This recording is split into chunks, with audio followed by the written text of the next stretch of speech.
C'est un endroit prisé par les pêcheurs, un endroit dont on ne soupçonne peut-être pas sa richesse.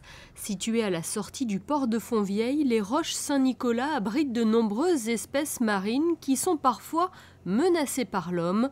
Pour les préserver des attaques extérieures, la direction de l'environnement vient d'organiser un nettoyage participatif le long du littoral auquel a participé une quarantaine de personnes, notamment des plongeurs de différentes institutions. Le but, c'était d'enlever partie macrodéchets, mais aussi tous ces fils de pêche qui, au fil du temps, s'accrochent sur les espèces fixées.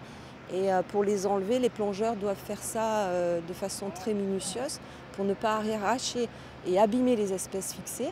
Donc c'est des manips sous l'eau qui sont un peu différentes du simple, entre guillemets, ramassage de macrodéchets.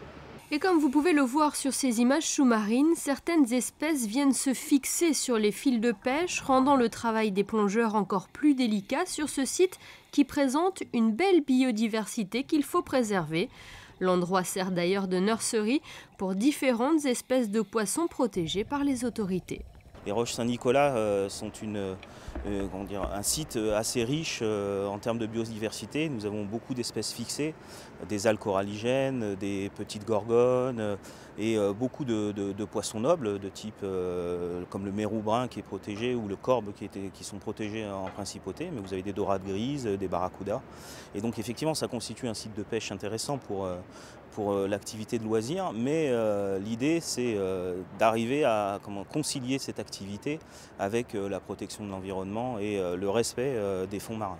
La pêche de loisirs a donc un impact sur la biodiversité marine dans ce secteur, pour preuve ces grosses bobines récupérées lors de l'opération de nettoyage à Fontvieille, opération qui aura été l'occasion de faire passer un message, celui de pêcher dans un esprit de préservation de l'environnement.